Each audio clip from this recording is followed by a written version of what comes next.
Awalnya memang kita ini mencoba untuk memaknai nilai sifatnya Surabaya mau ya. Bagaimana kemudian memunculkan, menggambarkan sifat itu, bagaimana wong-wong Surabaya itu mencoba mempertahankan jati diri. Museum Kesehatan yang ada di Jalan Indrapura itu sudah cagar budaya. Tapi kabarnya bahwa sedang diprotoli untuk didirikan satu bangunan baru. Yang berarti kan akan dibongkar.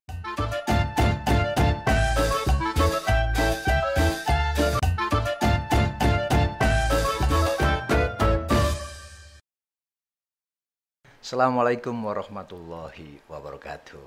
Jumpa lagi dengan Cacamu, Cangkir Camu, dalam program Cangkruan Karo Mikir bersama saya Abdul Muiz, dan di studio baru kami di jatimnews.id, warung podcast. Nah ini, dan kayaknya Cak Nanang ini baru narasumber kita, Nanang Purwono. Cak Nanang Purwono baru saja keliling kepanasan di dekek warung podcast, tambah panas. Assalamualaikum Cak Nanang. Waalaikumsalam Camu. Apa kabar? Alhamdulillah baik-baik. Nah, kemarin sudah kesini di studio 5 kita, adem. Yang dingin ya? Dingin sejuk. Ya. Tapi karena sampean adalah petarung yang keliling Surabaya, menilai, mencari atau meneliti atau ngumpul no barang sing berselenggrahan. Kemudian dikemas dalam satu program, yaitu program keluyuran. Delok benteng-benteng nang Surabaya bertahan atau tidak, itu gitu ya. Betul. Kemudian diaplikasikan dalam bentuk begandring.com. Ada media portalnya juga. Ini ide ki apa wis mari pensiun teko JTB sebagai Wapimret atau memang kelangenannya Cak Nanang? Betul. Ya apa ceritanya iki, Cak?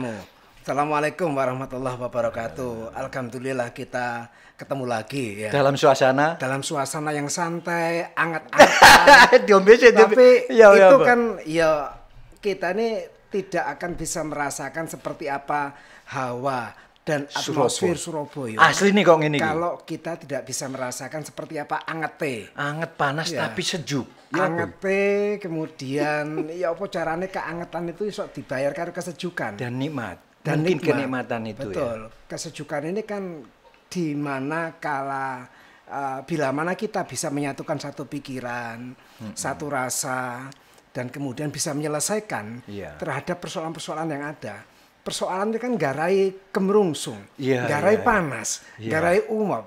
Kalau nggak bisa diselesaikan berarti umopnya tambah gede dan tambah panas ya. Dan dialek Surabaya kan koyok meledak-ledak gitu panas. Itu sifatnya Surabaya. Iya, nek skabdung panas ngombe sik ana aku kepanasan. Iya, sing ono sing adem sejuk. Tak ngombe sik ya enggak apa-apa. Monggo enggak apa-apa, Aku ki mau yang mancal-mancal sampai teko studio itu kepanasan. Ya, tak terusno ya. Jadi lanjut. Kaitannya karo keberadaan benteng-benteng.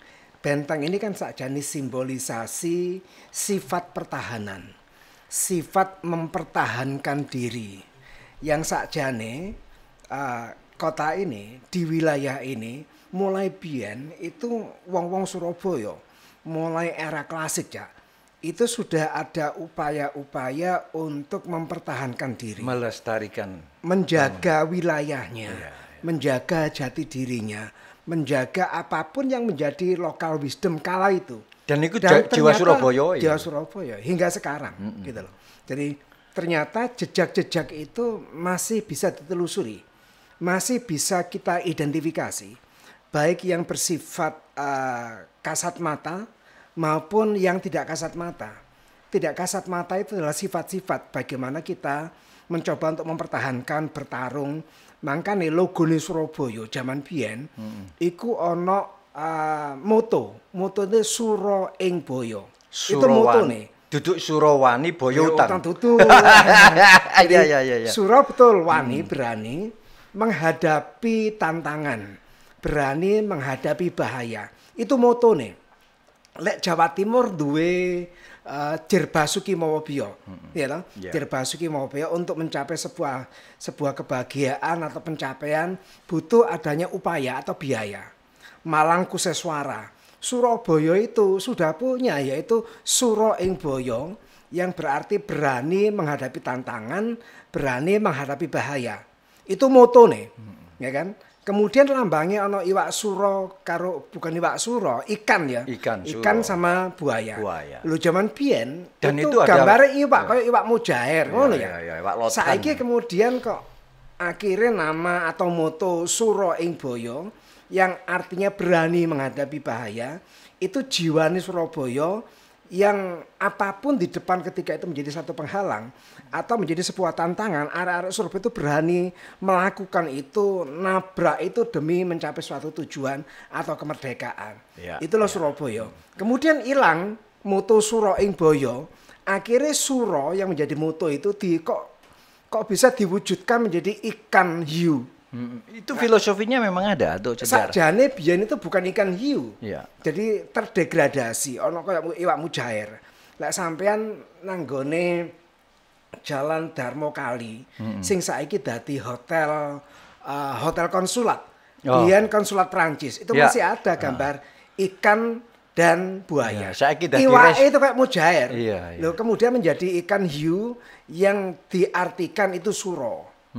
Sehingga orang sekarang mengatakan iwak suro dan boyo. Padahal suro dan boyo itu merupakan filosofi, merupakan kejiwaan, moto, jiwanya Surabaya. Jadi bukan secara harfiah dilambangkan ikan hiu karo buaya. Jadi ini ono salah kaprah. Artinya satu, kembali lagi bahwa arek Surabaya itu wani menghadapi bahaya, dan benteng-benteng itu merupakan perlambang keberanian.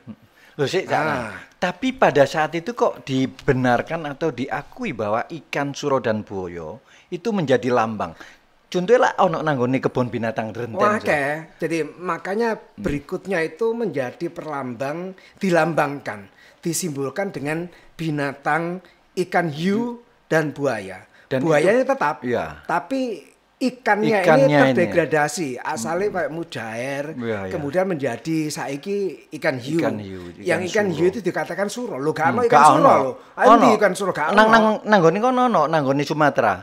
Ikan yang di musola kan suro. Oh iya surau. Surau iya. Nah, jadi kan akhirnya gak ono iwak suro itu. Kalau tergambarkan seperti itu ikan hiu. Bukan ikan suro. Suro itu kan diambil kok moto yang awali biyen. Awali biyen itu Suro ing Boyo yang artinya berani menghadapi tantangan dan bahaya. Motone diilangno, Surabaya menjadi kota yang tidak punya moto.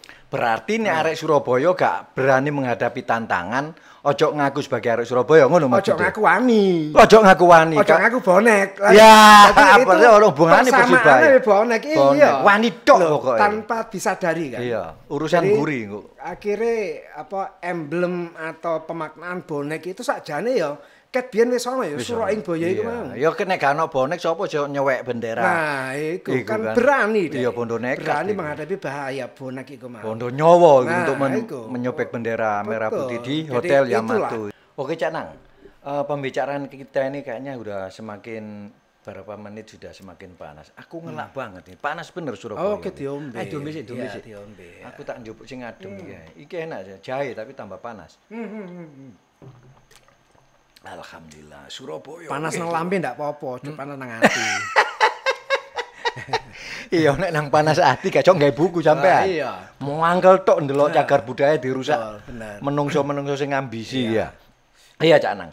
Apa kaitannya dengan riwayat-riwayatnya dengan sampean melestarikan bukan budaya sih, peninggalan pada masa-masa zaman peperangan, zaman sejarah dulu dengan bukan sekedar mengonsep sebuah buku, tapi sebagai pemerhati dan pelestari, membuat satu kelompok komunitas untuk peduli tentang heritage, jagar-jagar budaya yang ada di Surabaya. Ini perjuangan ini diawali dari mana, Cak Nana? Kan awalnya memang kita ini mencoba untuk memaknai nilai sifatnya Surabaya mau ya. Sifatnya Surabaya itu dia berani menghadapi tantangan. Bonek lah gitu ya. Itu sifat. Bagaimana kemudian memunculkan, menggambarkan sifat itu, maka saya ambilkan satu contoh-contoh real, contoh-contoh faktual yang terjadi dulu hingga sekarang dan bahkan mendatang. Apa yang bisa saya ambil? Yang saya ambil adalah contoh-contoh bagaimana wong-wong Surabaya itu mencoba mempertahankan jati diri. Satu, pertahanan di era prakolonial. Artinya zaman-zaman klasik, zaman-zaman sebelum kolonial itu masuk ke Surabaya. Surabaya itu penuh dengan tempat-tempat yang didirikan perbentengan. Untuk apa? Mereka melindungi diri terhadap ancaman bahaya dari luar. Misalkan ono benteng Grogol. Lha iku sing gawe benteng wong Belanda apa Betul, masyarakat Jawa, kita? Masyarakat sebelum Londo masuk ya. Iya, wis gawe kan benteng. Mereka membuat ya perlindungan lah. Intinya perlindungan atau benteng pertahanan. Fisiknya ya apa iki? Cor-coran. Waktu itu sifatnya ono pager. Iya. Waktu itu sifatnya ono gundukan tanah. Jadi sesuatu yang dipakai untuk melindungi diri. Apakah diri itu berupa perkampungan, apakah diri itu berupa satu lingkungan yang lebih luas. Misalkan kalau kampung Grogol. Grogol itu kan gundukan tanah. Ono bubutan, butotan. Lalu ada Baliwerti. Itu gundukan tanah juga ya sifatnya untuk satu sistem pertahanan ya perlindungan gitu kan. Itu di era kolonial, prakolonial ya. Waktu masuk kolonial itu lebih jelas lagi seperti apa wujud benteng itu. Yo benteng temenan. Yo benteng cor ngono iku. Dan satu-satunya benteng yang tersisa yang bisa dilihat saat ini yaitu benteng Kedung Cowek. Lek sampean tahu. Oh iya, sebelah pantai itu. Nah, itu nyata peninggalan Belanda. Itu salah satu. Dhisik iku ono beberapa ya. Jadi ono benteng Prince Hendrik. Itu sebelum Belanda atau setelah Belanda? Pada saat Belanda di sini. Ada saat ini. Iya. Bukan sama zaman Jepang bukan ya? Gak. Sebelumnya malah. Sebelumnya. Malah ketok tuwek itu. Itu salah satu ya. Dan satu-satunya yang kelihatan secara fisik. Walaupun sudah banyak yang rusak. Iya. Bisa dilihat lah wujudnya. Saya udah kesana. Sebelum itu akeh juga benteng-benteng. Nang Jembatan Merah itu ono bentenge. Benteng jenenge Providencia. Lalu nang Petean itu ono bentenge, benteng Prince Hendrik. Jembatan Merah. Iya, utaranya lagi ya. Makanya nang kono ono jenenge Jalan Benteng Miring. Jalan Benteng Miring. Ya ono nama jalan itu. Bentengnya miring anjene. Enggak ngerti seperti apa, tapi nama jalan itu menjadi Jalan Benteng Miring. Artinya secara toponomi pernah ada benteng di situ. Lalu di utaranya lagi pernah ada Benteng Kalimas, ya kan? Yang saiki biyen itu wilayah Surabaya nang Gresik, daerah Bungah, yaitu Benteng Menari atau Benteng Lodewijk. Itu sih ono sisanya gitu ya. Jadi artinya Surabaya itu sebagai tempat pertahanan Pulau Jawa yang dibentuk oleh Belanda untuk pertahanan wilayah Jawa di sisi timur. Nah itu, jadi tinggoni Londo pun mencoba untuk membentengi dirinya. Akhirnya yang kita katakan sebagai wong Surabaya atau siapapun orang Surabaya nggak pandang bulu apakah ras agama. Yang penting mereka tinggal di Surabaya itu berani menghadapi tantangan. Lek Londo menghadapi tantangan teko Inggris, menghadapi tantangan teko Jepang. Itu zaman Londo. Sing kemudian kita bisa lihat peninggalan-peninggalan mereka, ya kan? Satu-satunya benteng yang masih bisa dilihat adalah nang Kedung Cowek itu mau. Nah, melebu di era kemerdekaan, siapa atau apa yang menjadi benteng? Yaitu arek Surabaya. Yo iki dodone benteng iki. Benteng keberanian, perlawanan melawan kolonial gitu ya. Yang dibentengi apa? Yang dipertahankan apa arek Surabaya? Yaitu kedaulatan. Kemerdekaan yang telah direbut oleh bangsa Indonesia. 17 Agustus, kemudian 10 November perang Surabaya. Sampai seterusnya. Malapi tewas tanggal 30 Oktober waktu itu ya. Itu dengan keberanian itu, dengan jiwa. Betul. Masih diancam arek-arek Surabaya. Kon iki apa jenderalku, brigadirku mati. Kon kudu bayar nyawa. Kon kudu teko lutut tanggal 10 November, ya kan? Tapi arek-arek Surabaya enggak wedi. Masih bakal dihancurno lewat udara, laut dan darat. Lebih baik mati daripada dijajah kembali. Jadi akhirnya melawan ya. Jadi melawan itulah yang akhirnya menyulut upaya mempertahankan kemerdekaan di seluruh negeri. Jadi teko Surabaya ini berkoar untuk Indonesia pada akhirnya untuk melawan penjajah, mempertahankan merah putih itu mau. Jadi itu simbol bentengnya Surabaya yaitu arek-arek Surabaya. Nah, pertempuran Surabaya, bentengnya Surabaya ini enggak Nggak cuma satu tempat kok, di mana-mana, nang kampung-kampung ono, daerah pinggiran ono, tengah kota ono. Yang paling banyak daerah mana? Masih ada benteng di kampung-kampung.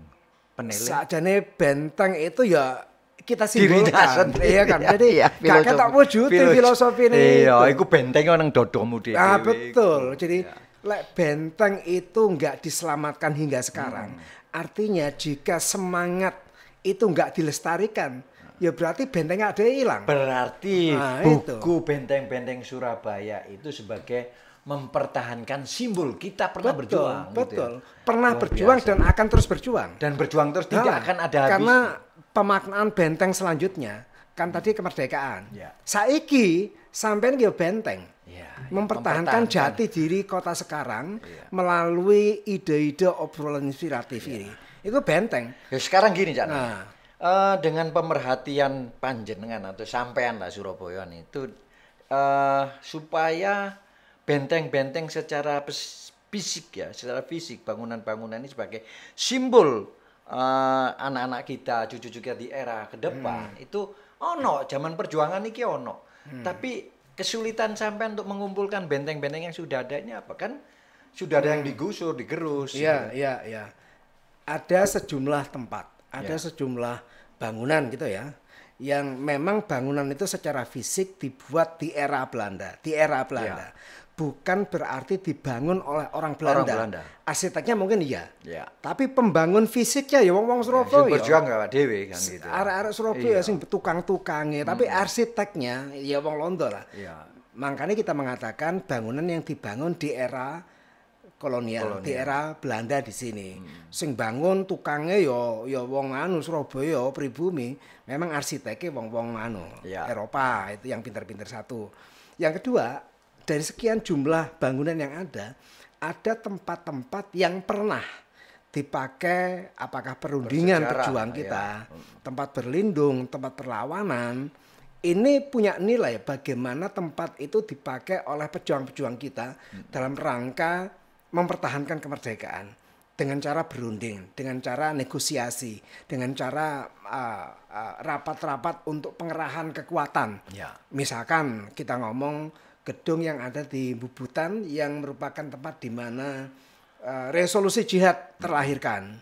Ini kan bangunan dibangun di era Belanda, tapi ditempati oleh pejuang-pejuang kita. Nah, nilai-nilai itulah, nuansa itulah yang perlu kita jaga. Ternyata ada orang-orang kita yang mempertahankan perjuangan di tempat itu. Bisa jadi ruhnya masih ada. Ruhnya itu, ruh yang kita jaga.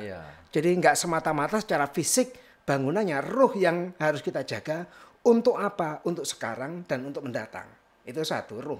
Secara fisik loh, bangunan biyen itu luar biasa jamu. Selain kuat, secara fisik bangunan itu mesti punya ornamen seni. Mengapa di sebuah tempat 4 tembok ini ya, itu juru nilai-nilai seninya. Sudut-sudutnya. Itu kan. Jadi nggak cuma sekedar kotak, kita duduk, tidur, selesai. Enggak. Mereka ono sesuatu yang bisa dinikmati secara seni. Nah, itu sehingga banyak unsur-unsur seninya terlibat. Dan yang memiliki nilai membuat artistiknya bangunan itu orang kita atau kolonial sendiri.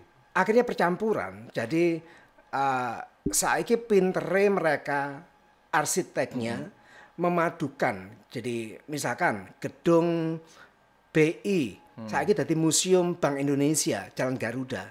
Itu kan percampuran ornamen candi. Nah, itu kan? Berarti lokal kan, lokal pemikiran orang-orang lokal. Orang Londo, tetapi dia mengangkat nilai lokal.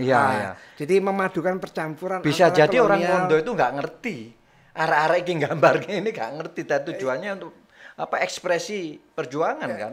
Sajane jauh sebelum perjuangan, kita ngomong nilai arsitekturnya. Jadi wong Londo ini atau arsiteknya katakanlah, dia ngerti mana-mana yang ada di lingkungan dia, di lingkungan Jawa, yang punya nilai-nilai indah. Nah, nilai-nilai indah lah kemudian disematkan pada bangunan yang dia desain.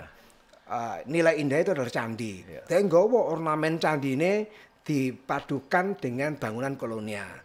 Jadi didelokno lho, kono model candi ini ya padahal iki Londo. Iya, seberapa banyak cagar budaya yang ada di Surabaya yang sampean pertahankan, Ya, kita diusahakan pertahankan, jangan sampai dirubah perwajahannya. Sakjane jumlahnya itu sekitar ada 160 sampai 200 bangunan ya. Bangunan cagar budaya berapa yang persen telah di SK-kan. Ya. Kemudian ya mayoritas masih utuh. Tetapi memang ada persoalan ketika itu ditetapkan sebagai cagar budaya karena ada hak dan kewajiban. Apa kewajiban pemerintah terhadap bangunan yang telah dicagar budayakan? Orang bangunan yang telah dicagar budayakan itu istilahnya separuh sudah milik pemerintah. Karena apa? Pemilik itu tidak bisa leluasa untuk dandani, mesti izin dhisik ya. Izin dhisik macam sehingga nggak iso aku duwe bangunan cagar budaya yang ditetapkan ya. Lalu tak bangun, nggak iso kudu minta izin dulu. Berarti kan ada keterikatan. Itu sifatnya sewa atau gimana? Enggak, ya pemiliknya sendiri ada yang kemudian jadi pemiliknya itu menyewakan pada orang lain. Nggak bisa diambil alih oleh pemerintah.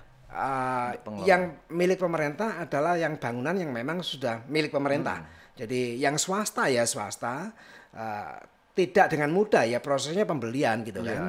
Jadi tapi kan pemerintah juga menghimbau pada mereka yang sebagai pemilik atau pengelola yang bukan milik pemerintah, mereka melakukan itu. Sejarah masyarakat yang bisa memiliki rumah kuno itu gimana? Satu, ada turun-menurun. Turun-menurun mulai dulu dia menempati rumah tua, lalu oleh Pemkot dipandang rumah itu mempunyai nilai sejarah gitu ya.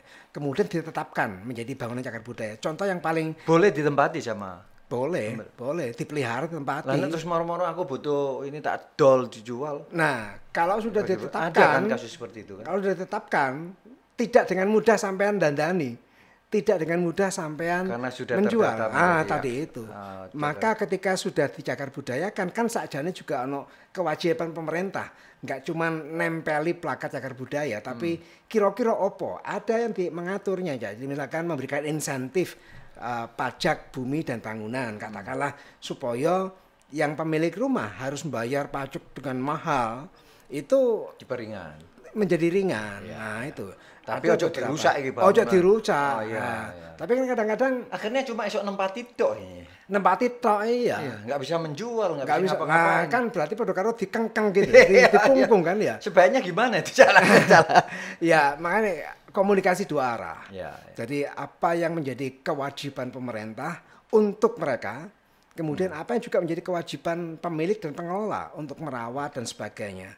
Hak-haknya apa? Satu sama lain harus bisa melakukan hak dan kewajiban tadi itu sehingga benda ini, bangunan ini bisa lestari untuk kita semua. Dalam perjalanan para simpatisan ini, saat ini sudah ada nggak gedung-gedung yang sudah terupgrade menjadi ini kemudian harus dikembalikan, atau ada gedung yang harus dipertahankan tapi mulai dididil-didili ya? Ada. Jadi contoh yang saat ini misalkan yang aktual dan ini. faktual berarti baru di mana? Dino ini tanggal piro? Ya ini Dino Rebu tanggal 9. Tanggal 9 Maret ini sebagai saksi perubahan. Saya dapat kabar dari kawan-kawan bahwa museum kesehatan yang ada di Jalan Indrapura itu sudah cagar budaya.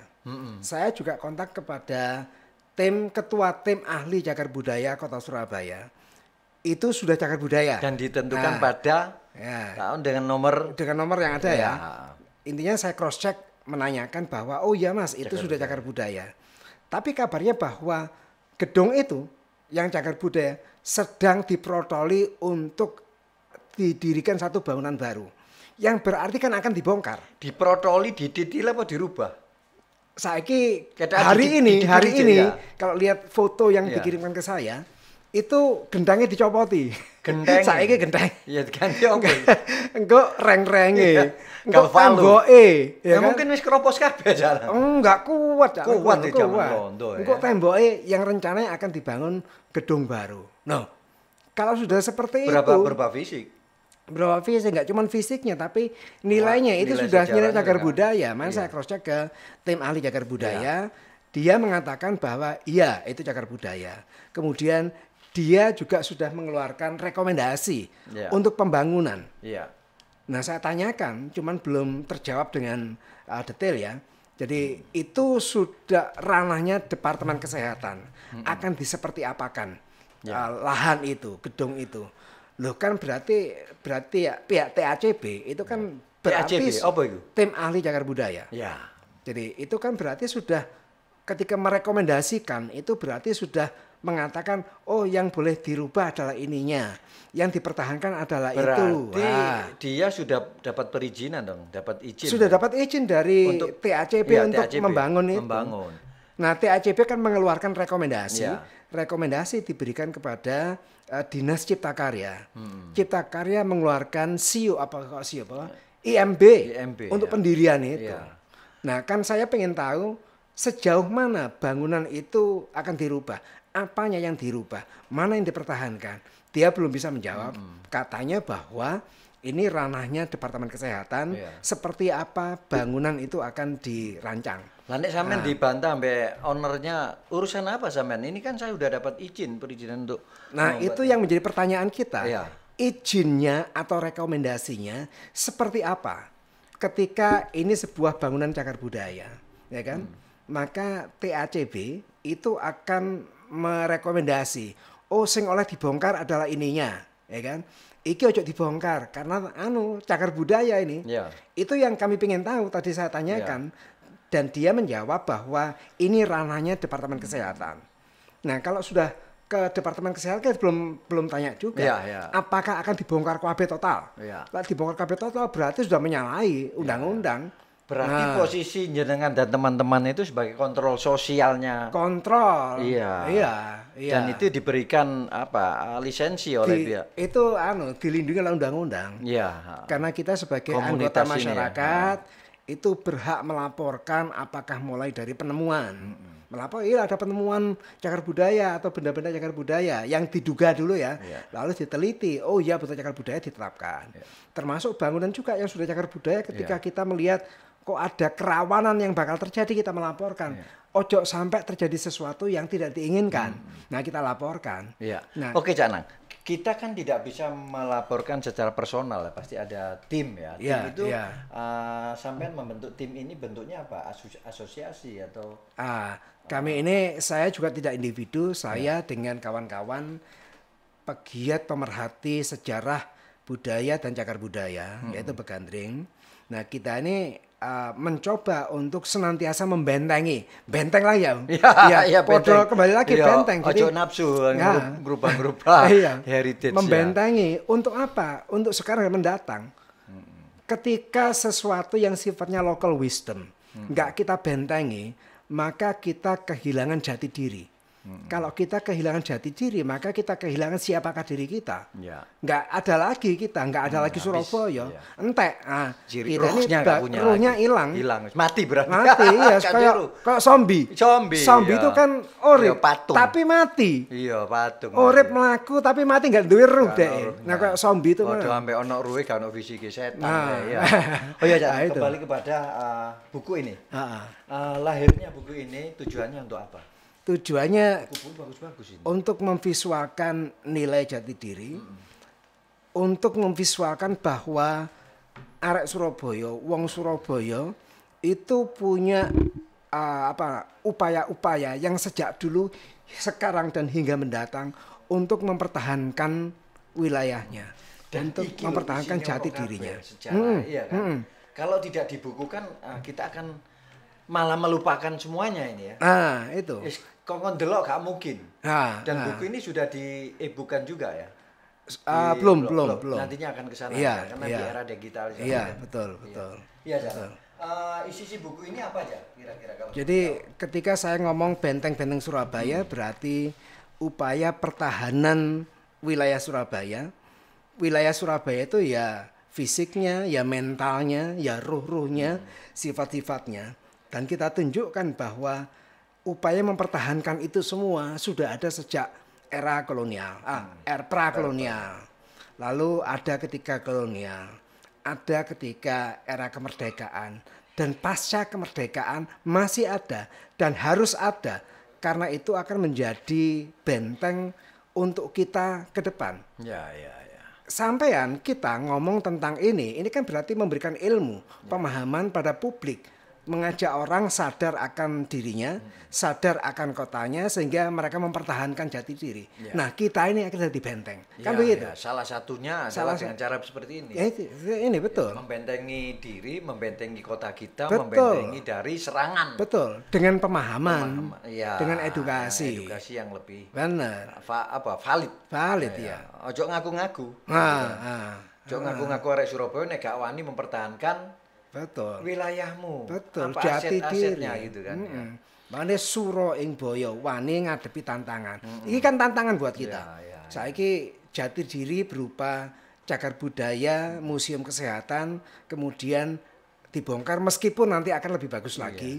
Tapi ada yang perlu dikompromikan, mana yang bisa dirubah, mana yang dihilangkan, dan itu semua adalah rekomendasi dari tim ahli cagar budaya. Coba Canang.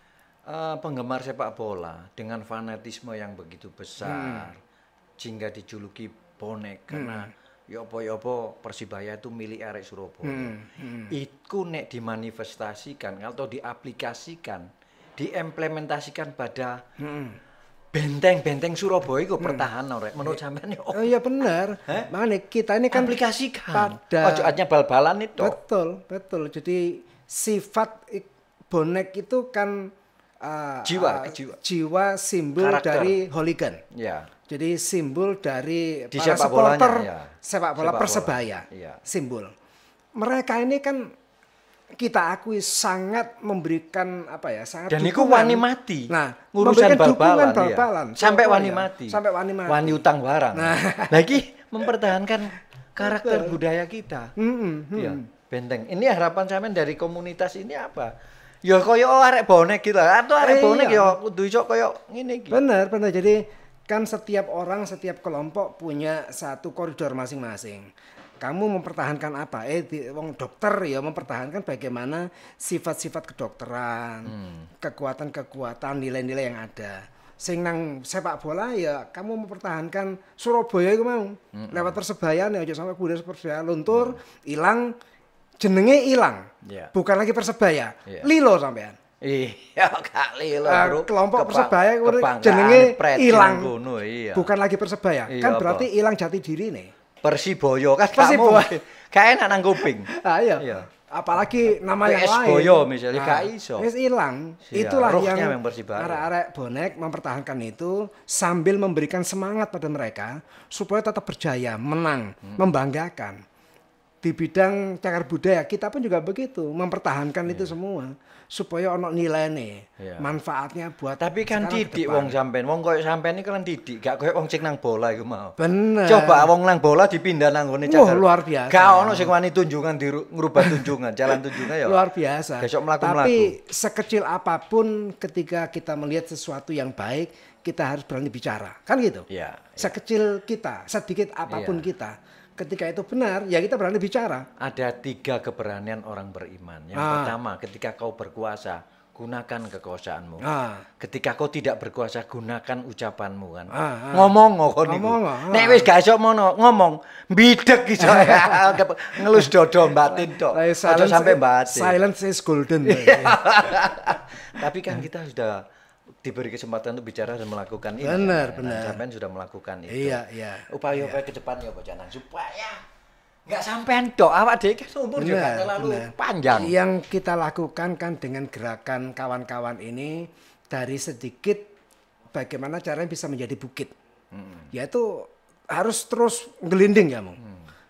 Sedikit lek menengah enggak tadi apa-apa. Sedikit melaku. Kudu melaku, kudu bersuara. Kudu berkegiatan, kudu berekspresi berdasarkan data yang nyata, data yang benar. Ojo awakmu ngomong tapi sing mbok gawe dasar yang salah. Karena artinya apa-apa. Jadi dasarnya itu benar, buktinya ada. Ngomong, masih kon di depan gubernur, wali kota lek bener ngomong. Insya Allah kita berani ngomong kita akan didengarkan. Ya. Semakin orang tahu ya kayak salju loh, asal cilik digelondongno tambah gede tambah gede. Nah, itu. Tapi dingin ya. Oh iya Janang, anggota sampean komunitas ini yang peduli, yang perhatian betul terhadap nilai-nilai sejarah luhur kita, itu umurnya berapa rata-rata? Bervariasi. Jadi usia milenial, arek kuliah juga ada, yang tua pun juga ada. Karena tak delok fakultas urusan jurusan sejarah itu minim sekali dan tidak favorit. Sehingga ini bisa memberikan kesan bahwa ke depan ini sejarah akan dihilangkan. Betul. Hilang dan dihilangkan. Wah, itu bahaya. Karakter-karakter ini kan sudah mulai kelihatan dengan era virtual, sejarah itu pernah dihilangkan dari pelajaran di sekolah. Coba. Ya. Kan bahaya ketika kita tidak mengenal jati diri kita lewat nilai-nilai sejarah tadi itu. Kita tidak bisa mengenal awak dhewe iku biyen sapa. Ya. Jadi mudah dipengaruhi oleh asing, bukan asing saja, tapi sesuatu yang tidak sesuai dengan siapakah diri kita. Begitu sudah berubah Persebaya mah loh. Iya. Jenenge Persebaya Kebanggaan Surabaya. Ganti tahun depan bukan Persebaya lagi namanya. Surabaya United. Ono. Atau Surabaya City Club. Ono Surabaya sih lumayan. Total berubah bukan Persebaya lagi. Misalkan apa ya lilo padha karo ngono. Jadi ojo sampai nama Persebaya hilang, ojo sampai jati diri kita hilang, meskipun jumlah kita nggak banyak. Tapi upaya-upaya secara langsung maupun tidak langsung harus kita upayakan. Satu, misalkan kita mengajak secara edukatif publik jalan-jalan ke tempat-tempat yang berpotensi memiliki nilai sejarah. Contoh, ono alun-alun Surabaya. Ini kan anyar ini. Pinter berarti Bu Wali itu. Itu kan gedung bioskop dulu. Mitra itu disewa gedungnya adalah Balai Pemuda. Iya. Kalau kita keliling seluruh kota, Surabaya tok nggak punya alun-alun. Akhirnya digawe alun-alun. Nek kotanya pahlawan. Iya kan? Loh sakjane ono camu. Itu Nandiku. Pernah kan kita ini memprotes. Ya 2 bulan yang lalu lah. Memprotes jangan menggunakan alun-alun Surabaya di Balai Pemuda situ. Iya. Atau jangan menggunakan kata alun-alun Surabaya.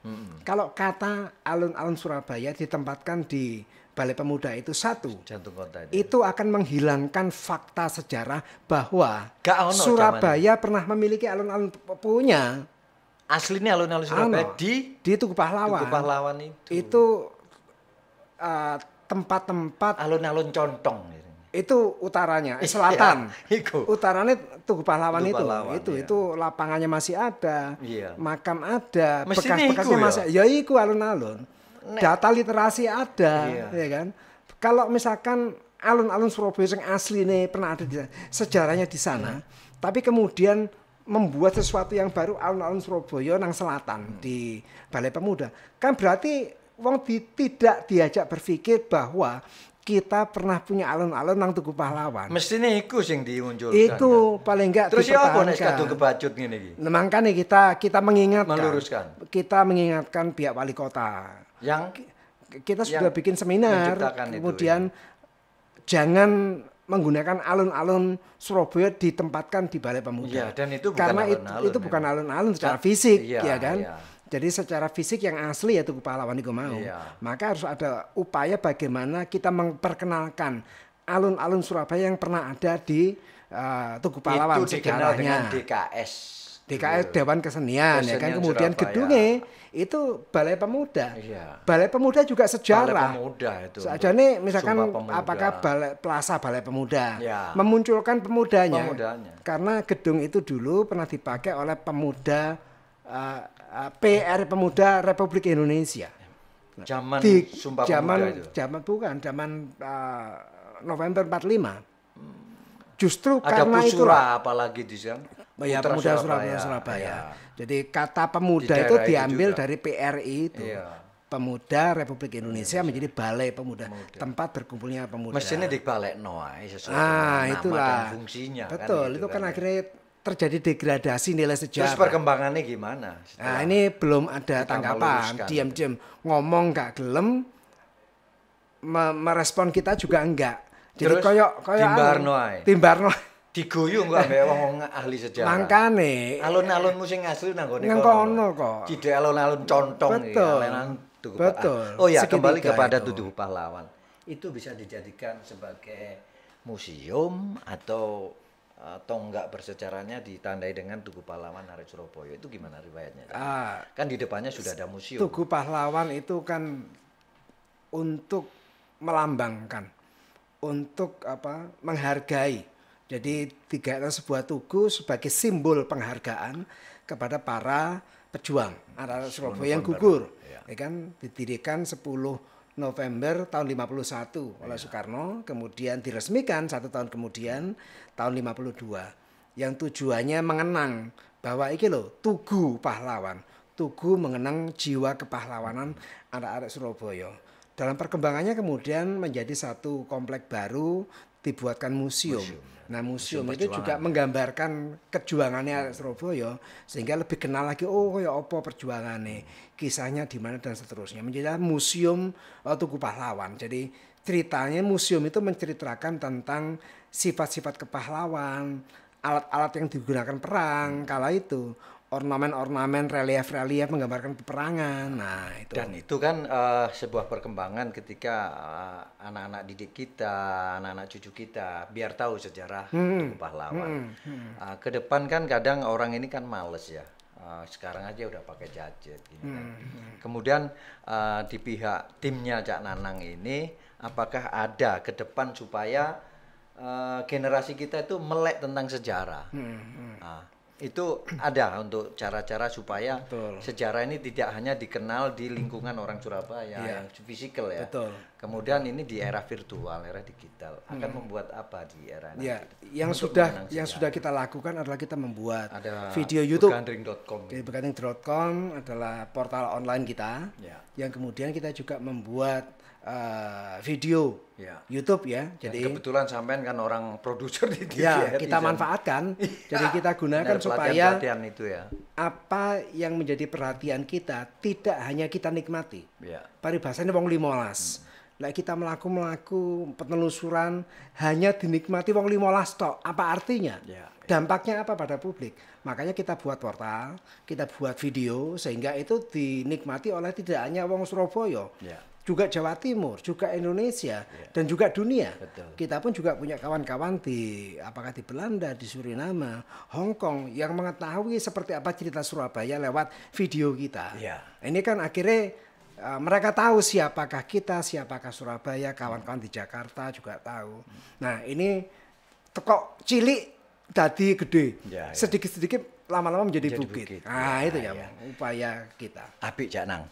Oke, Cangkir Cak Amo mencatat ada seorang Nanang Purwono dan teman-temannya yang memiliki kepedulian sehingga jujur ketika perkembangan Cak Nanang sekeluarnya dari bekerja sebagai pekerja lah sekarang sudah mengaplikasikan diri, mengimplementasikan diri sebagai orang yang benar-benar peduli dan Cangkir Cak Amo sangat merespon ini. Jadi kami nggak bisa apa-apa, hanya bisa mengucapkan terima kasih buat Cak Nanang hadir dalam program Cangkruan Karo Mikir. Tapi nek cangkruk tok gak mikir terus gak ngombe gak. Diombe sik Cak Nang. Makane Cakmu suatu saat ngomong bab sejarah, ngomong bab cagar budaya itu nggak esok sak jam 2 jam. Artinya banyak yang perlu didalami, dikupas lewat cangkruan iki. Sehingga santai. Cangkruan iki bisa memberikan sesuatu yang baik bagi wong Surabaya. Kayak ngono Surabaya. Iki tentang cagar budaya. Kok liya maneh tentang apa? Wakeh pokoknya. Oke sobat, saya akhiri dulu perjumpaan Cangkir Cak Amo dengan Cak Nanang. Sangat inspiratif, khususnya di urusan ini loh. Ini gak gampang urusan sejarah. Kalau nggak digini urusan kan jati diri dan isok dilupakan dan kita hilang jati diri kita. Jangan lupa dengan jasa-jasa para pejuang dan kemudian juga sejarah-sejarah yang telah menjadikan kita seperti ini.